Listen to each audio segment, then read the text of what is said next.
guys, perkenalkan nama saya Sri Melati Bernadetta, NPM 1808141, mahasiswa Universitas Katolik Santo Thomas, Prodi Sistem Informasi Fakultas Ilmu Komputer. Pada video kali ini saya akan membahas tentang soal-soal data warehouse. Soal yang pertama yaitu, apa itu data warehouse dan sejak kapan dibutuhkan? Data warehouse adalah database yang didesain khusus untuk mengerjakan proses query, membuat laporan dan analisa. Data yang disimpan adalah data business history dari sebuah organisasi atau perusahaan, di mana data tersebut tidak tersimpan secara rinci atau detail. Data warehouse dibutuhkan bagi para pengambil keputusan manajemen dari suatu organisasi atau perusahaan. Data warehouse digunakan dalam mendukung proses pengambilan keputusan oleh para manajer di setiap jenjang, namun terutama pada jenjang manajerial yang memiliki peringkat tinggi. Contohnya yaitu BigQuery. BigQuery merupakan data warehouse milik Google tanpa server. Memiliki skala yang besar dengan harga yang terjangkau. Servis ini masuk dalam bagian Google Cloud Platform dengan kapasitas yang besar. Dengan sistem NOUPS atau tanpa operator analisa data, BigQuery menawarkan pengguna kemampuan untuk mengatur data menggunakan SQL yang cepat seperti query untuk analisa real-time dengan sumber terbaru yang pastinya sangat menguntungkan. Soal yang kedua yaitu arti dari database, data warehouse, dan data mining. Pertama-tama kita bahas dari database. Database atau basis data adalah kumpulan informasi yang disimpan di dalam komputer secara sistematik sehingga dapat diperiksa menggunakan suatu program komputer untuk memperoleh informasi dari basis data tersebut. Yang kedua yaitu data warehouse. Data warehouse adalah data-data yang berorientasi subjek terintegrasi, memiliki dimensi waktu, serta merupakan koleksi yang bersifat tetap atau non-volutatif. Yang ketiga yaitu data mining. Data mining adalah suatu proses pengerukan atau pengumpulan informasi penting dari suatu data besar. Proses data mining seringkali menggunakan metode statistika matematika hingga memanfaatkan teknologi artificial intelligence. Selanjutnya yaitu soal nomor 3. Pada soal nomor 3 ini, kita disuruh untuk memilih salah satu model bisnis dan kita akan merancang 3 tabel dimensi dan 2 tabel faktanya. Di sini saya akan memilih model bisnis dalam rumah sakit. Model bisnis dalam rumah sakit tabel dimensi. Dalam tahap ini, kegiatan yang akan dilakukan adalah membangun satu set dimensi untuk mengatur konteks, untuk mengajukan pertanyaan tentang fakta-fakta dalam tabel dimensi. Berikut tabel dimensinya yaitu. Yang pertama yaitu tabel dimensi pasien yang memiliki atribut yaitu ID pasien yang mempunyai tipe data integer dan berfungsi sebagai primary key. Yang kedua yaitu jenis kelamin yang bertipe data varchar. Dan yang ketiga yaitu umur yang bertipe data integer. Yang kedua yaitu tabel dimensi waktu, di mana atributnya yaitu ID waktu, bulan, dan tahun, di mana tipe data setiap masing-masing yaitu integer, date and time, dan juga date and time, di mana yang bertugas di sini sebagai constraint atau primary key-nya yaitu ID waktu. Yang ketiga yaitu tabel dimensi ruangan, di mana yang beratribut ID ruangan, nama ruangan, dan bagian. Tipe data untuk setiap atributnya yaitu number, varchar, dan varchar, di mana di sini yang berfungsi sebagai primary key-nya yaitu ID ruangan. Selanjutnya yaitu tabel dimensi rujukan, di mana atributnya yaitu ID rujukan yang bertipe data integer dan asal rujukan yang bertipe data varchar, di mana yang berfungsi sebagai primary key-nya yaitu ID rujukan. Untuk tabel selanjutnya yaitu tabel dimensi diagnosis, di mana atributnya yaitu ID diagnosis yang bertipe data integer dan nama diagnosis yang bertipe data varchar, di mana primary key-nya yaitu sebagai ID diagnosis. Tabel selanjutnya itu tabel dimensi status pasien, di mana atributnya yaitu ID status pasien yang bertipe data integer dan status pasien yang bertipe data varchar, di mana ID status pasien sebagai primary key. Tabel selanjutnya yaitu tabel dimensi jenis pasien, di mana atributnya yaitu ID jenis pasien dan jenis pasien yang bertipe data integer dan varchar, di mana primary key di sini yaitu ID jenis pasien.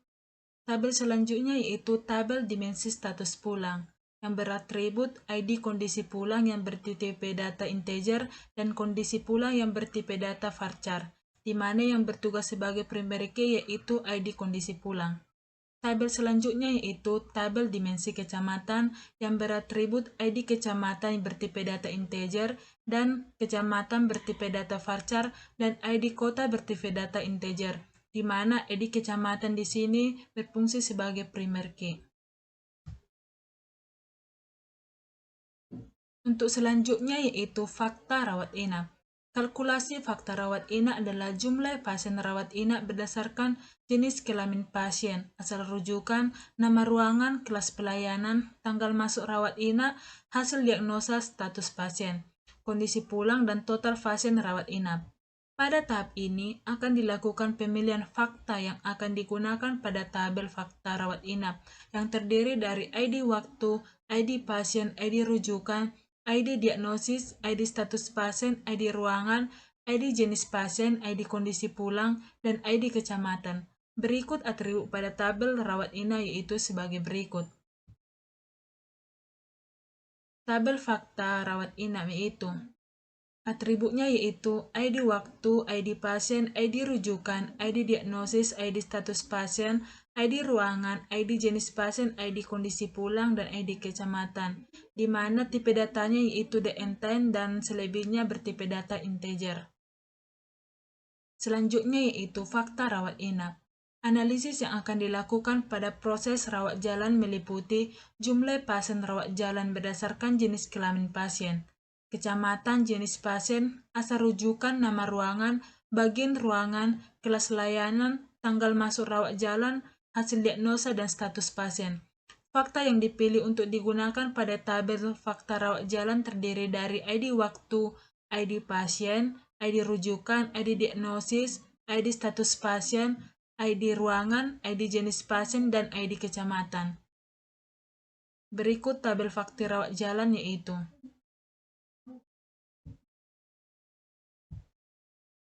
fakta pasien rawat jalan, atributnya yaitu ID waktu yang bertipe data date and time, atributnya ID pasien, ID rujukan, ID diagnosis, ID status pasien, dan ID ruangan yang semuanya bertipe data integer. Selanjutnya yaitu kita bahas soal nomor 4. Pada soal nomor 4 ini, kita diminta untuk menjelaskan sumber data eksternal yang mungkin ada untuk masing-masing unit bisnis. Yang unit bisnisnya yang dimaksud di sini yaitu unit bisnis pada soal nomor 3. Di sini yang pertama saya akan bahas tentang sumber data eksternal pada rumah sakit. Yang pertama yaitu masyarakat. Masyarakat merupakan lingkungan luar penting karena sebagian besar pendapatan rumah sakit berasal dari masyarakat secara langsung. Dalam analisis eksternal, melihat peluang dalam potensi masyarakat, membayar pelayanan kesehatan dilakukan dalam analisis demand masyarakat. Yang kedua yaitu asuransi kesehatan. Faktor asuransi kesehatan pada negara-negara maju menjadi penting dalam hal demand pelayanan kesehatan. Asuransi kesehatan dan jaminan kesehatan dapat meningkatkan demand terhadap pelayanan kesehatan. Yang ketiga yaitu pemerintah. Keadaan pemerintah dipengaruhi oleh pandangan politik. Peran pemerintah diharapkan mencakup beberapa hal antara lain sebagai regulator yang baik, sumber pembiayaan untuk melindungi yang miskin, dan memberi pelayanan kesehatan. Peranan dalam aspek regulasi yaitu menetapkan dan merumuskan standar-standar, melakukan monitoring secara teknis, dan mendefinisikan paket-paket pemeliharaan kesehatan yang tepat. Yang kedua yaitu sumber data eksternal pada pendidikan atau universitas. Yang pertama yaitu observasi. Observasi diartikan sebagai pengamatan dan pencatatan dengan sistematik fenomena-fenomena yang diselidiki. Dalam arti yang luas, observasi sebenarnya tidak hanya sebatas kepada pengamatan yang dilakukan baik secara langsung maupun tidak langsung. Dalam hal ini, peneliti menggunakan metode observasi langsung yaitu mengadakan pengamatan dan pencatatan dalam situasi yang sebenarnya. Yang ketiga yaitu interview atau wawancara. Wawancara adalah metode pengumpulan data dengan jalan tanya jawab yang dilaksanakan secara sistematik dan berlandaskan pada tujuan penyelidikan. Selanjutnya yaitu angket-angket. Angket-angket adalah sejumlah pernyataan tertulis yang digunakan untuk memperoleh informasi dari responden dalam arti laporan tentang pribadinya atau hal-hal yang ia ketahui. Yang ketiga yaitu sumber data eksternal pada retail atau supermarket atau mall. Yang pertama yaitu yang menjadi sumber datanya adalah channel member. Jaringan pemasaran adalah outlet atau retail agent yang memasarkan produk. Data hasil penjualan produk yang dipasarkan dibandingkan dengan produk lain dari kompetitor merupakan data yang dikembangkan dengan melakukan observasi mendalam sembari melihat pola perilaku konsumen secara nyata. Yang kedua yaitu konsultan atau ahli. Data internal perusahaan dapat menggunakan jasa konsultan untuk dapat melakukan survei dan analisa terhadap data yang berhasil dikumpulkan untuk kepentingan produk yang dipasarkan. Yang ketiga yaitu data pemerintah. Data-data yang diterbitkan oleh pemerintah juga dapat menjadi data yang valid yang dipergunakan untuk riset pemasaran. Yang ketiga yaitu angket. Angket adalah sejumlah pernyataan tertulis yang digunakan untuk memperoleh informasi dari responden dalam arti laporan tentang pribadinya atau hal-hal yang ia ketahui. Sumber yang ketiga yaitu sumber data eksternal pada retail atau supermarket atau mall. Channel member. Jaringan pemasaran adalah outlet atau retail agent yang memasarkan produk. Data hasil penjualan produk yang dipasarkan dibandingkan dengan produk lain dari kompetitor merupakan data yang dikembangkan dengan melakukan observasi mendalam sembari melihat pola perilaku konsumen secara nyata. Yang kedua yaitu konsultan atau ahli. Data internal perusahaan dapat menggunakan jasa konsultan, dapat melakukan survei dan analisa terhadap data yang berhasil dikumpulkan untuk kepentingan produk yang dipasarkan. Untuk yang ketiga yaitu data pemerintah. Data-data yang terbitkan oleh pemerintah juga dapat menjadi data yang valid, yang dapat dipergunakan untuk riset pemasaran. Selanjutnya yaitu soal nomor 5. Dalam soal nomor 5 ini, kita mentransformasikan data dengan model normalisasi min kurang X, di mana data-datanya adalah sebagai berikut. Dengan rumus V aksen sama dengan V kurang min X per max X dikurang min X dikali new max X dikurang new min X plus new min X. Jadi untuk menjawab soal ini, pertama-tama kita mengetahui min X-nya 120.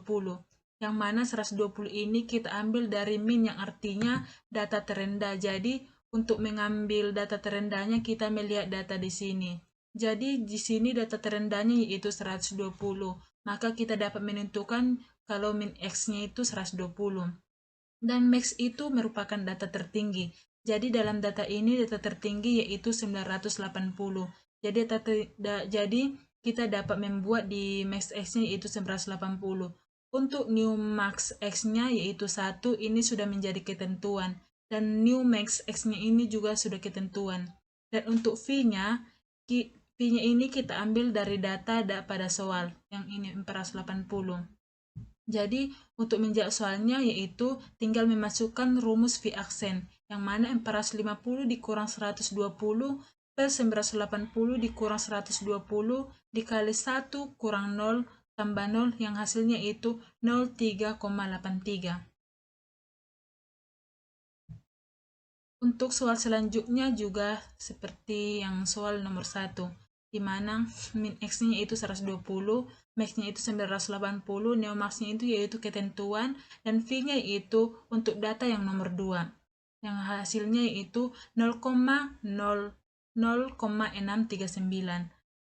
Begitulah cara untuk pengerjaan selanjutnya sehingga hasil transformasi data yang sudah kita cari adalah 0,383, 0,639, 0,895, 0,348, 0,0511, 0,697, 0,255, 1,0511, 0,872, 0,75, 0,5, 0,360, 0,604, 0,697, 0,255, 0,406, 0,604. Selanjutnya yaitu soal nomor 6. Pada soal nomor 6 ini kita membahas tentang database penjualan atau sales.